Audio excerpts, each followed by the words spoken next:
Então tá bom, gente, boa tarde, bem-vindos e bem-vindas. Essa aula vai encerrar, né, nosso debate sobre religião e funcionalismo, com um texto do Roger Bastide, que é um texto importante da obra do Roger Bastide, que é o Candomblé da Bahia. Né? E eu tô com essa versão aqui, acho que talvez a mais recente, da Companhia das Letras, que é uma versão comemorativa, maravilhosa essa versão. São várias versões desse texto. Esse texto é um texto importante para quem estuda religião, principalmente para quem estuda religiões de matriz africana, né? Diria que é um texto indispensável. E eu estava, enfim, eu conhecia já há algum tempo mitologias dos orixás, por isso que eu estava falando de mitologias dos orixás, né? Eu vou substituir, talvez, no próximo curso, Herdeiras do Axé por mitologias dos orixás, que é do Reginaldo Prandi. Mas desses estudos mais, enfim, gerais, né? E mais também clássicos sobre religiões de matriz africana.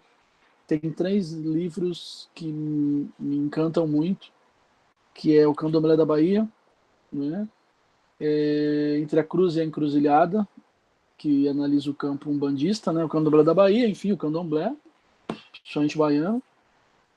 E Entre a Cruz e a Encruzilhada, que estuda a Umbanda, né? O campo umbandista, em São Paulo.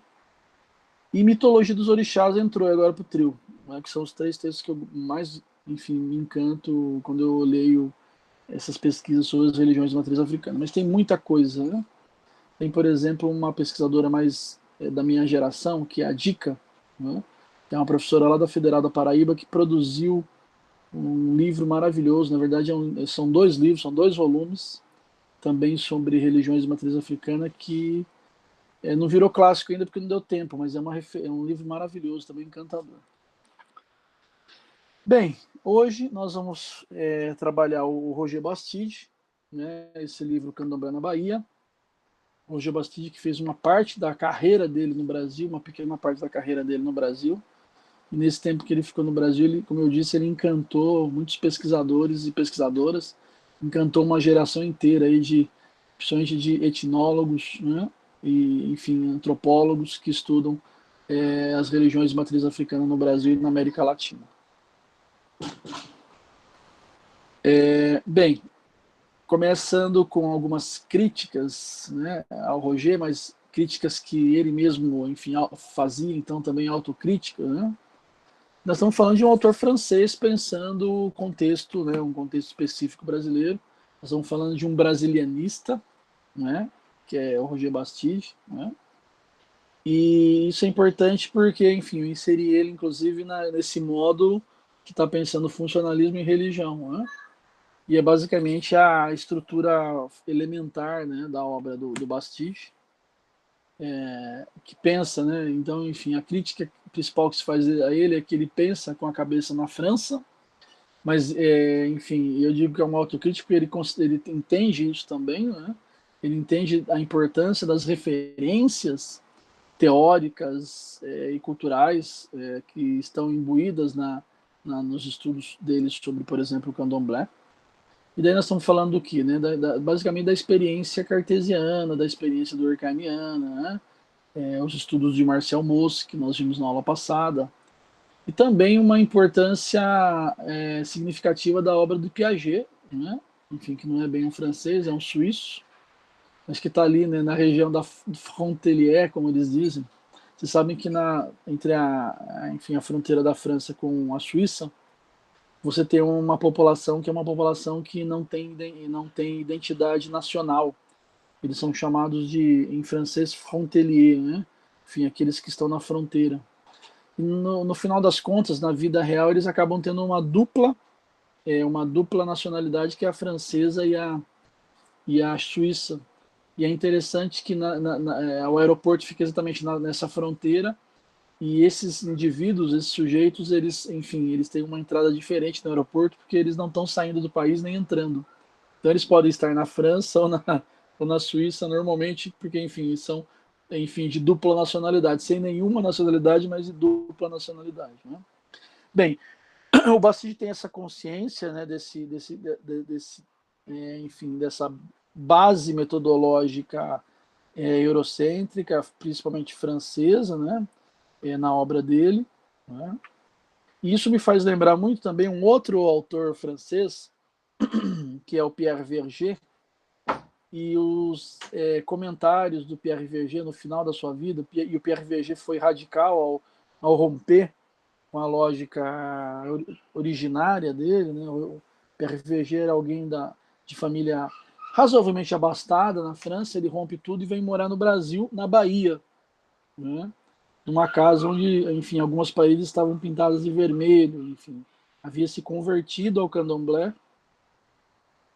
E em uma das entrevistas do final, assim, da vida dele, inclusive em Salvador, ele fala que uma enfim, das poucas desilusões que ele teve na vida foi o fato de que ele mesmo, enfim, fazendo toda essa movimentação, né, de rompimento com a origem social da qual ele estava inserido, né, enfim, está vivendo dentro de um contexto super diferente do que era o contexto original dele, apesar da conversão dele, enfim, né, enfim, ao candomblé, enfim, às religiões de matriz africana, ele nunca teve um transe na vida, ele nunca conseguiu vivenciar um transe, né? Ele faz esse depoimento.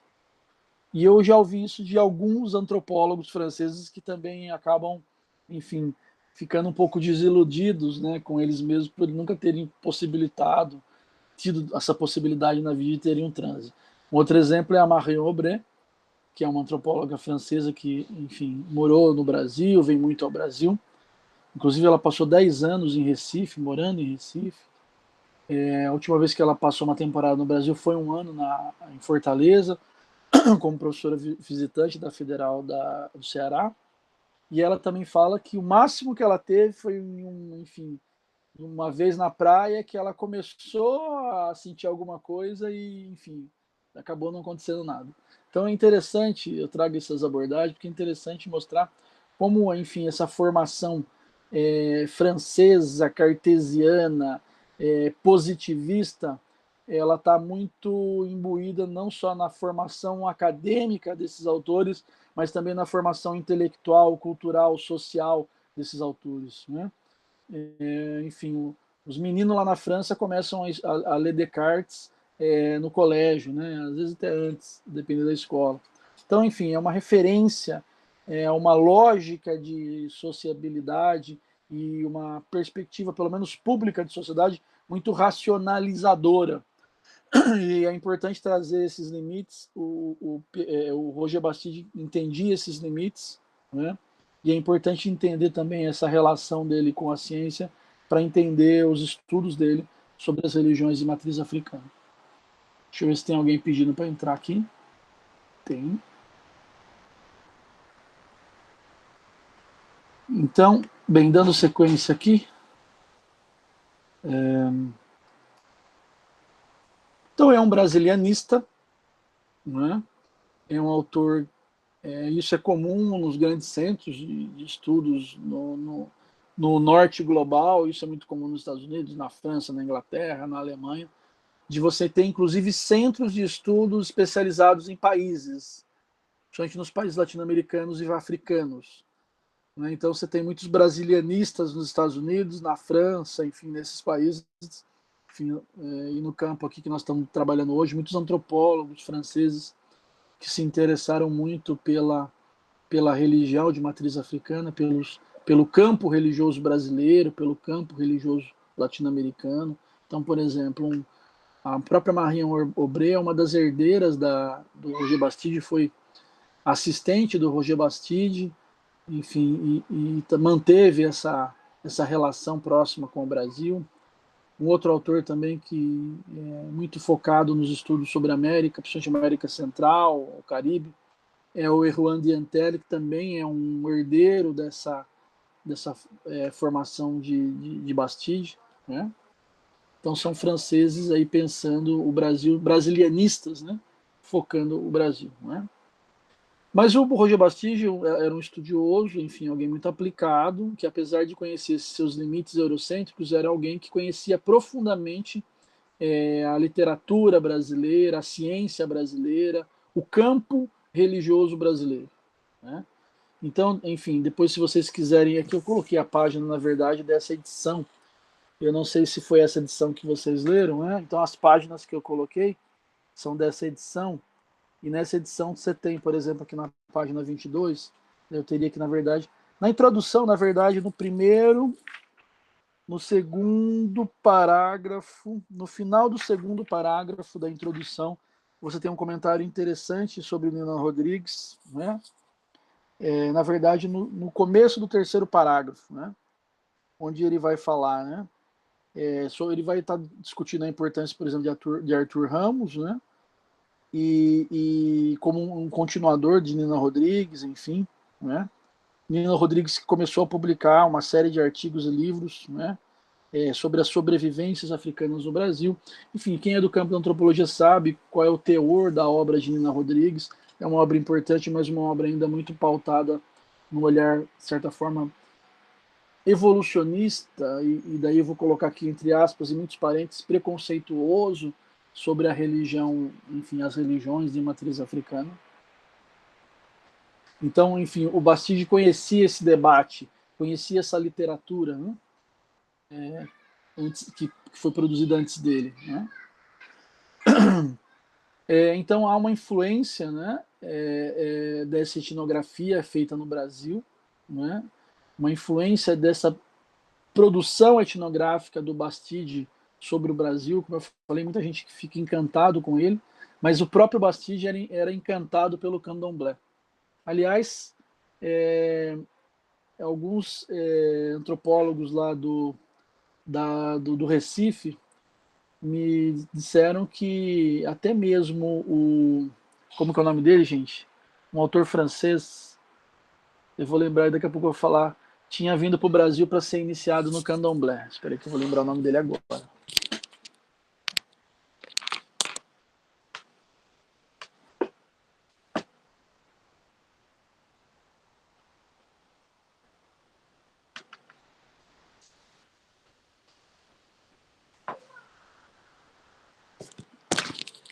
Esse autor aqui que vocês devem ter lido,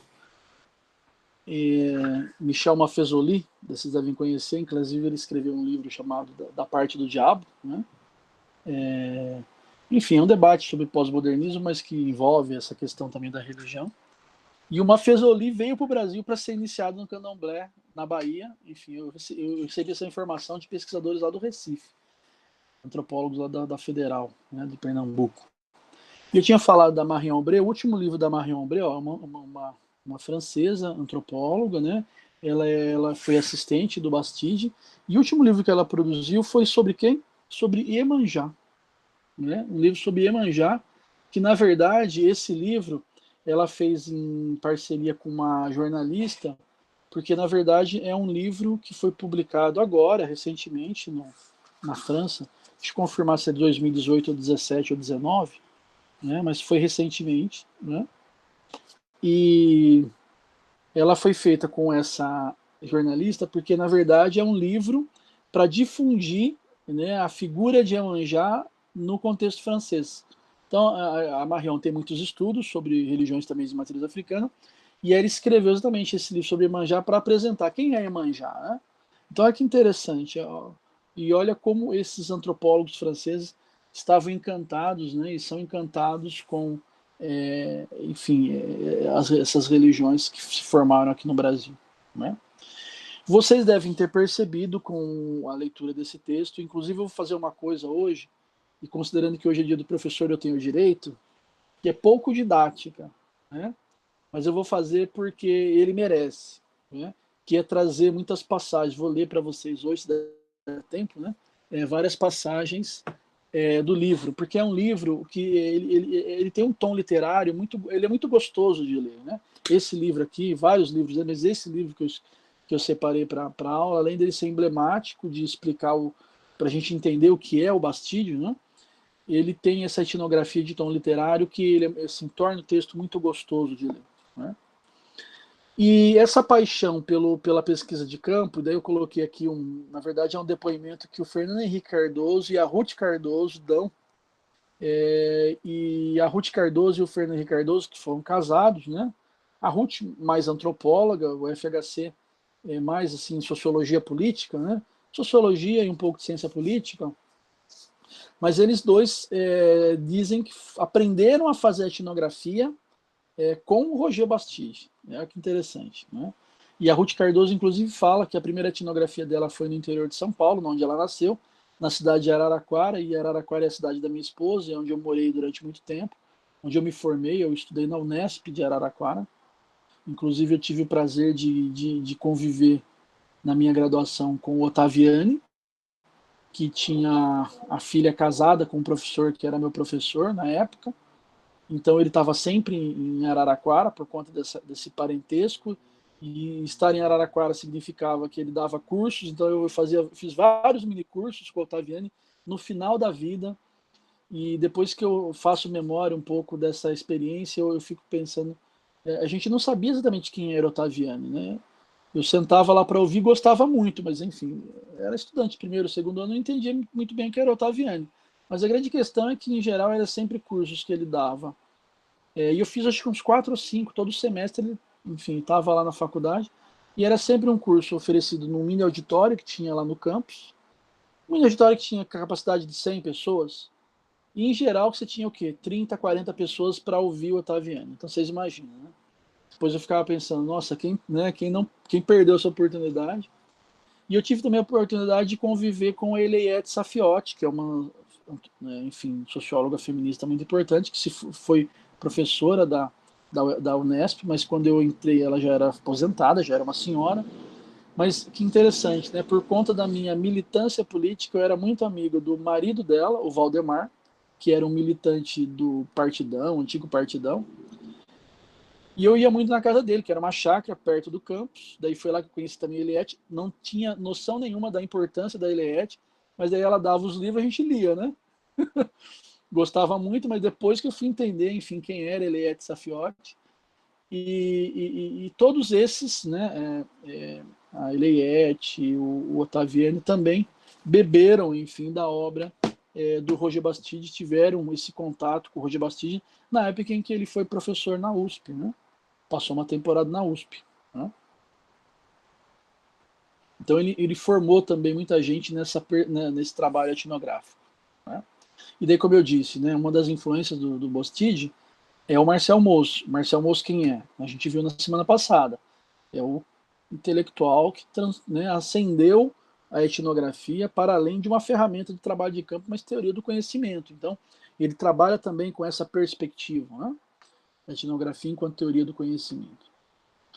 Bem, alguns referenciais teóricos, metódicos, que são importantes da gente entender, porque eu estou falando toda essa referência francesa, mas o Bastide, ele era muito eclético, como eu falei. Ele conhecia não só a ciência social brasileira, ele foi ler a literatura. Aliás, essa é uma dica que eu dou para vocês.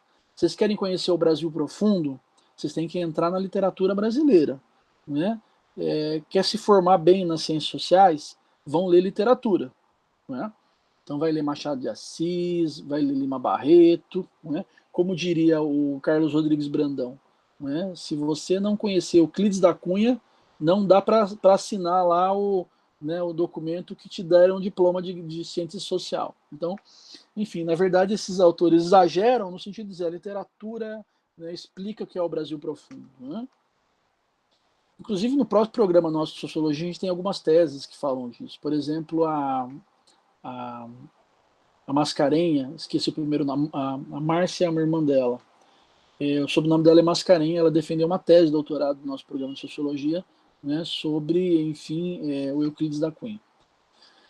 Então, você tem um autor que conhece muito bem esse Brasil, vivenciou, de certa forma, uma parte desse Brasil e leu muito sobre a literatura e sobre as ciências sociais brasileiras. Né? Tem uma formação heterodoxa, apesar dessa base basicamente focada, né, fundada no funcionalismo, né? Nessa cultura francesa positivista. Né? Então ele vai estudar ciências sociais, mas vai estudar arte, vai estudar folclore, psicanálise, história, não é? E como eu falei para vocês, é um autor que conhece bem a literatura brasileira, que foi ler a literatura brasileira no original, ou seja, leu em português. Né? E isso também acabava levando ele ao estudo de temas considerados na academia como pouco canônicos. Né? Enfim, o que a gente estuda hoje na academia? Hoje, enfim, a cada geração, na verdade, você tem temas que são consolidados. Né? Eu sempre falo para meus alunos, olha, nos anos 70 e 80, a sociologia rural era uma sociologia que todas as faculdades tinham alguém, ou um grupo, ou um núcleo forte estudando. Né? Hoje, nos anos 2000, não tem faculdade que não tenha um núcleo forte sobre sociologia do corpo. Não está vendo como muda, né? 70, 80, questão rural. Né? 2000, 2010, né? Questão do corpo. Né? Então você sempre tem, enfim, temas fortes. Mas o Roger Bastide nunca ficou muito focado nos temas fortes da sua época. E é um exemplo que eu trago, inclusive, para a gente dizer, olha, temos que estudar o que a gente gosta, né? O que a gente mais sabe, né? Não vamos estudar aquilo que a gente acha que é moda, porque as modas passam, né? Então ele vai estudar o quê? Vida mística, imaginário, a questão do sonho, o tema da loucura, né? O tema do sagrado, né? E é uma sociologia, uma antropologia social de caráter muito multidisciplinar. Né? A Fernanda Peixoto, que foi minha professora também na graduação, e talvez seja a mais jovem estudiosa do Bastide, a Fernanda inclusive teve recentemente aqui em Goiânia, foi convidado pela Cíntia, uma atividade no Museu Antropológico. E ela, nesse momento, ela falou sobre isso também, que quando ela começou a estudar o Bastide, ela não conheceu o Bastide, ela é nova, né? Ela deve ter o quê? 50 anos. Pouco mais, 50 e poucos. E ela, enfim, quando falaram para ela, mas você vai estudar o Bastide? Porque já tem uma literatura enorme sobre o Bastide. Tudo que o Bastide escreveu, mesmo que não foi em francês, ele foi publicado em português. Já tem pessoas que são, enfim, né, canônicas, né, nos estudos, né, que são cânones de estudo sobre o Bastide, e ela falou, não, eu quero estudar o Bastide. Ou seja, ela pegou um tema que já estava batido, como a gente poderia dizer, no linguajar comum da academia, e ela foi estudar o Bastide, e hoje ela é uma das principais referências sobre o Bastide. Ela fala o seguinte, né?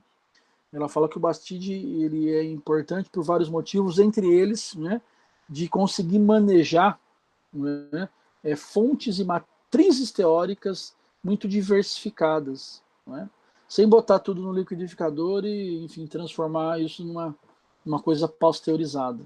Né. E daí uma frase do Fernando Henrique que me chama muita atenção, nesse depoimento do Fernando Henrique, é que ele vai dizer o seguinte, o Bastide ele procura entender os cimentos da coesão social. Olha que interessante. Né? A gente está falando aqui de funcionalismo, né? De pensamento funcionalista, e daí nós temos uma frase interessante, né? Enfim, qual que é o projeto, né, geral do Roger Bastide? Né? Na perspectiva do Fernando Henrique, eu concordo com ele, né? De entender esse cimento da coesão social. Então, toda essa heterogeneidade de temas, de teorias, de interesses, passa por essa preocupação. Né? Como que se mantém, né, a coesão social no contexto, enfim, societário do qual nós estamos inseridos. Tem uma frase também da Maria Isaura Pereira de Queiroz, que é uma outra autora que também bebeu de Roger Bastide, e a Maria Isaura Pereira de Queiroz ela é importante com relação à questão também dos métodos e técnicas de pesquisa. Aliás, tem um livro da Maria Isaura Pereira de Queiroz, hoje eu estou mostrando os livros aqui, né? Se eu achar que eu quero mostrar para vocês, porque foi um livro muito polêmico na minha época de estudante, porque era um livro que ensinava a fazer, enfim, ensinava a desenvolver trabalho de campo, mas era sobre técnicas de gravador, e a gente nunca levava muito a sério esse livro. Eu confesso a vocês que eu li esse livro depois que eu terminei a graduação. E, enfim, acho que eu não vou achar ele aqui agora. Talvez esteja até lá na minha sala. Mas, quando eu li... Aqui, achei. Quando eu li esse livro, eu fiquei, assim, perplexo com, enfim, não só a qualidade... Vocês devem ter visto que eu estou de short, né, gente? Também que eu não estou pelado, né? Mas não só com a qualidade teórica, mas, enfim, a profundidade, né, desse livro. Não é isso não. Isso não. Isso aqui é um livro. Isso aqui é um livro interessante também, que é sobre a Maria Isaura Pereira de Queiroz. Né? É um livro em homenagem a ela, enfim. Mas não é isso que eu queria mostrar para vocês, não. E dela vai falar o que sobre o Roger Bastide, né? O vasto leque de seus conhecimentos teóricos operava uma expansão extraordinária de perspectivas para quem o ouvia, mostrando a multiplicidade dos pontos de vista e dos sistemas de pensamento dos diversos autores de variadas correntes e de muitos países. Né? As diferenças entre a sociologia de Durkheim, e a de seu contemporâneo Gaston Richard, a ampliação trazida por Max Weber aos estudos das sociedades, as pesquisas de Radcliffe Brown, Kalman Heine e o início da sociologia do conhecimento, as contribuições da antropologia cultural americana, ou seja, ele tem essa matriz, né, funcionalista, mas é uma matriz funcionalista que não o impede de beber, né, de outras fontes. E o Roger Bastide eu trago como exemplo para nós que somos ciências sociais, né? A gente tem que ter essa liberdade de fazer as leituras das mais variadas fontes do campo no qual nós estamos estudando. Senão a gente fica também muitas vezes preso a caixinhas, né, de interpretações que podem ser superadas, superáveis, né, e que podem ser melhoradas, né, no diálogo com, né, outras fontes, né. Encantamento dos Brasileiros, eu já falei, né? Bastide transmitiu essa visão dinâmica da sociedade brasileira aos seus alunos, que procuraram em suas pesquisas entender a sociedade brasileira em toda a sua complexidade. Então, já falei de vários alunos dele aqui, né? Otaviano FHC, a Marisaula, a Ruth Cardoso, enfim, uma turma boa. Maria Lúcia de Santana de Braga, ela escreve numa revista aqui da UNB, a Sociedade de Estado, vocês devem conhecer, né? E é uma frase também que eu gosto muito, que ela vai falar: na análise da recepção e do impacto das ideias bastidianas entre seus ex-alunos, foi possível perceber que a visão relativista e pluralista esteve sempre presente. Olha, eu não concordo muito com ela, mas o que, enfim, é importante reforçar nessa ideia que a Maria Lúcia traz é que nós estamos falando de um autor, enfim, eclético, né? Um autor que tem uma matriz de percepção que é a sua base, né? Mas ele não deixa de ser eclético no diálogo com outras fontes. E eu acho que é esse o caminho para nós que somos ciências sociais. É um exercício que eu tento fazer, por exemplo, nas minhas pesquisas, né? Eu tenho uma matriz, né, formatada, enfim, né, eu tenho consciência dela, mas é importante superar essas fronteiras. Está sempre dialogando, enfim, para além das fronteiras dessa matriz fundamental de percepção. E fazer isso não é fácil, porque senão todo mundo faria, na verdade. Né? É muito difícil, na verdade, esse diálogo mais eclético.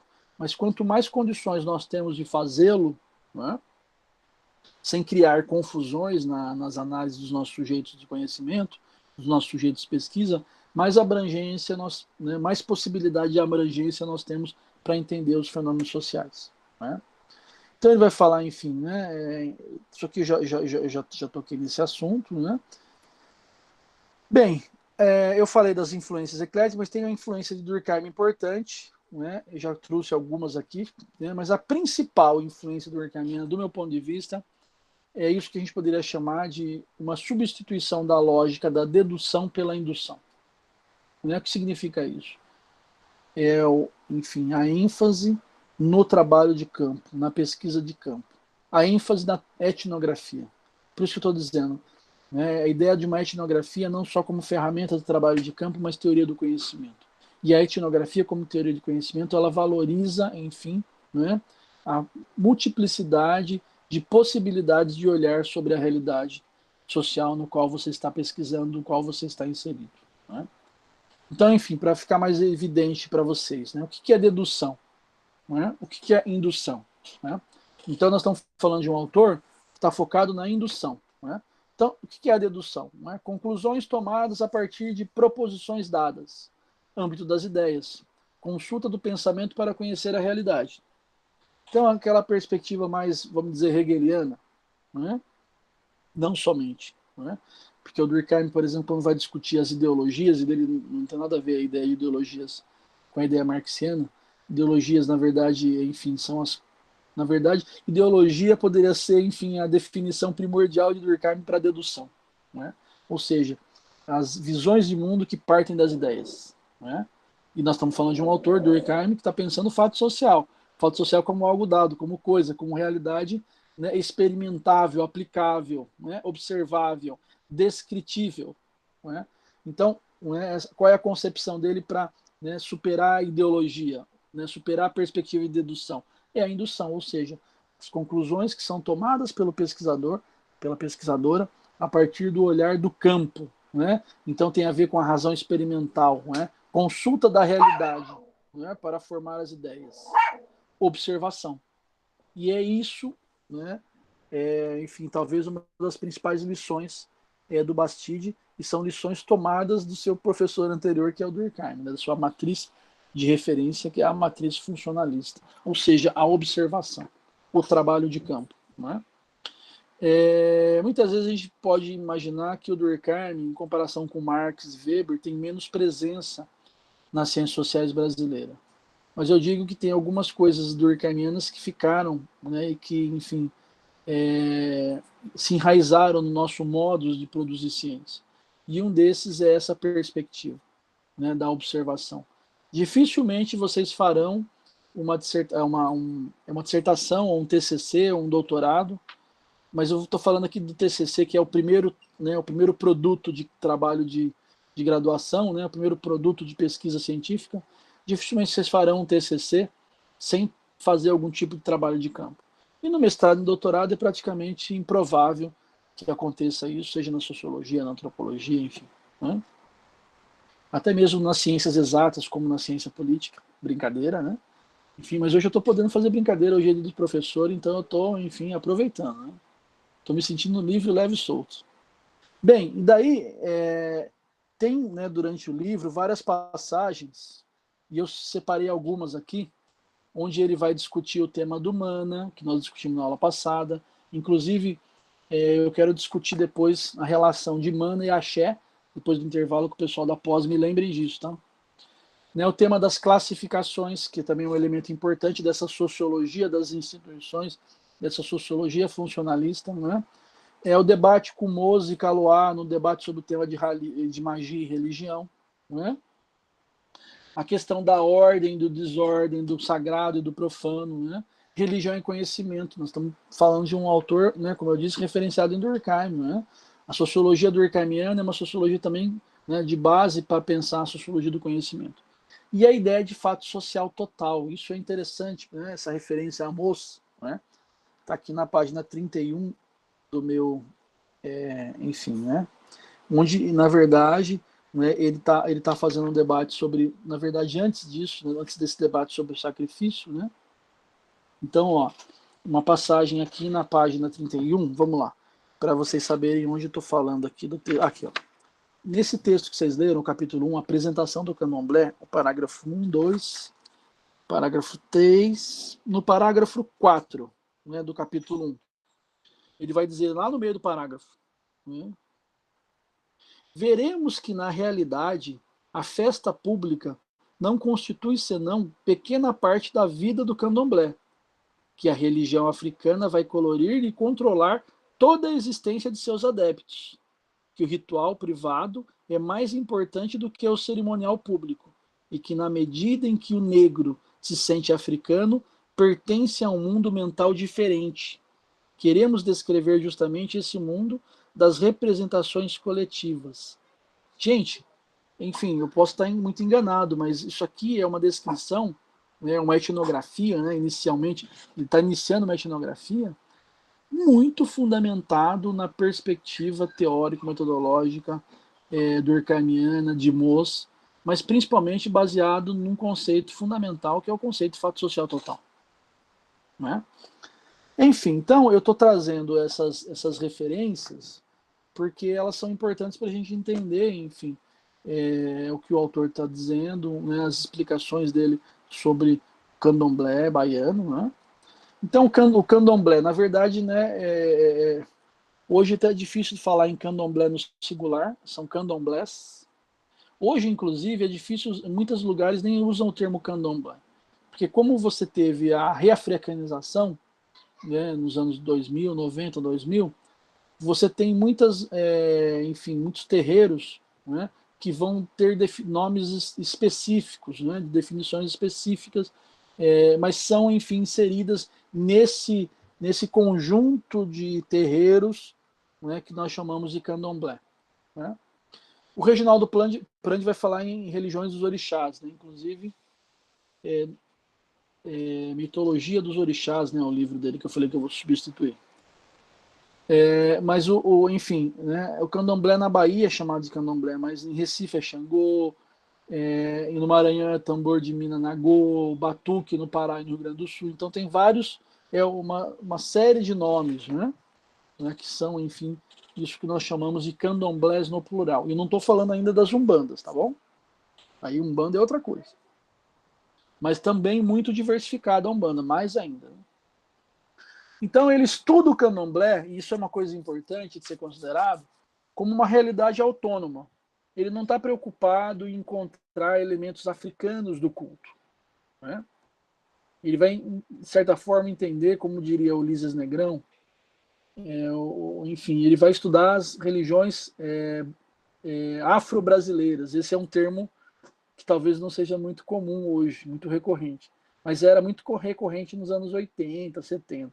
Ele vai entender enfim, o candomblé dentro dessa perspectiva de religião afro-brasileira. Então, é uma religião autônoma.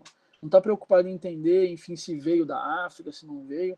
A preocupação dele é entender como se formou essa religião predominantemente brasileira no contexto brasileiro, né? Então, né, inclusive tomando, né, não desconsiderando a lógica da influência africana, né, entendendo inclusive a episteme africana nesse cenário, né, e entendendo o próprio, né, pensamento africano como um culto. Daí eu queria até trazer uma passagem aqui na página 24, né, se eu achar aqui.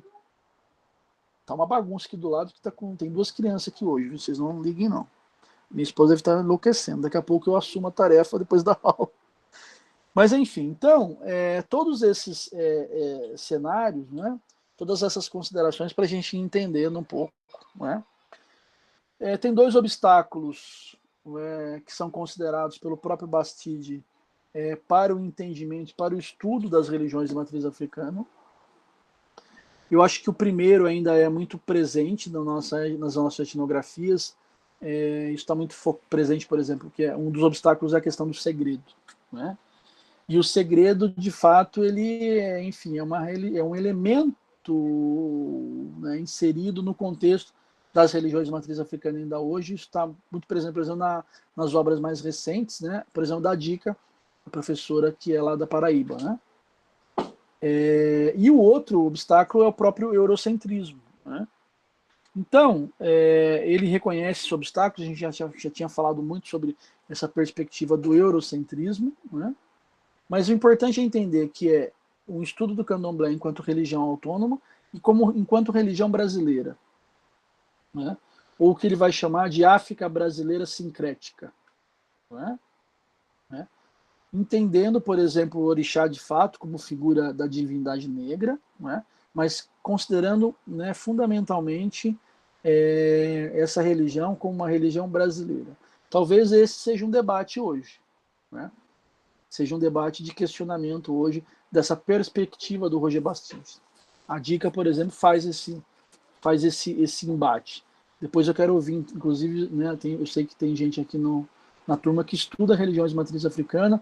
Eu acabei de orientar uma tese, né, da Sandra Chaves sobre a Umbanda em Goiás, em Goiânia, na verdade, e estou orientando também a uma outra tese sobre a Umbanda em Aparecida de Goiânia. E esse debate ele vem, né, nesses autores. E daí eu queria fechar falando da figura enigmática do Exu, né, da figura incompreendida do Exu. E tem várias passagens ao longo desse texto do Roger Bastide que ele vai tentando desvendar quem é Exu, né? No sentido de compreender que Exu muitas vezes é essa entidade incompreendida, e talvez seja, enfim, o principal elemento da cultura de matriz africana, das religiões de matriz africana, que se torna quase que imperceptível para, enfim, o senso comum brasileiro embebedado, enraizado da matriz cristã. Né? Então, a aula da semana passada, por exemplo, que a gente traz o MOS, traz o debate sobre sagrado e profano, nos ajuda, inclusive, enfim, a nos desenraizarmos, né, dessa lógica cristã, que vai conceber o mundo de uma maneira, e dentro desse olhar cristão fica muito difícil de entender o que são essas religiões e principalmente o que é Exu. E daí o que Roger Bastide também tenta fazer nessa obra é desvendar para nós, né, o que é Exu, né? Inclusive superando essa lógica de visão de mundo do cristianismo. Né? Então ele primeiro começa dizendo quais são os motivos da identificação com o diabo, né? Vai explicar quais são os elementos de caluniamento, ele vai falar, né? O Exu é uma divindade caluniada, né?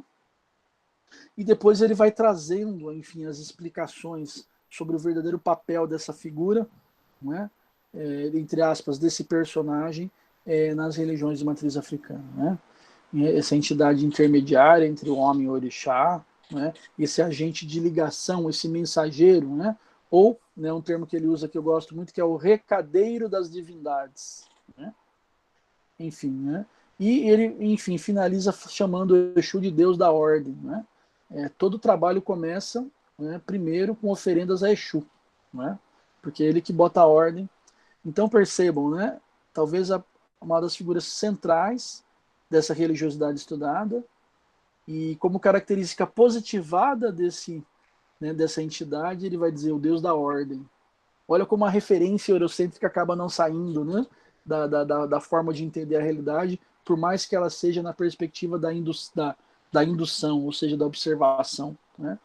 Então, ler Bastille também é importante para nos ajudar a entender como que é forte em nós as nossas, enfim, matrizes formativas, né? Que dão sentido para as nossas percepções. Né? Enfim, gente, eu não quero. Eu acho que já falei demais hoje. Eu vou parando por aqui. Eu vou encerrar a gravação para vocês ficarem mais à vontade para perguntarem. Eu vou primeiro aqui descompatibilizar a minha tela e fecho a gravação para a gente debater esse autor que eu gosto muito.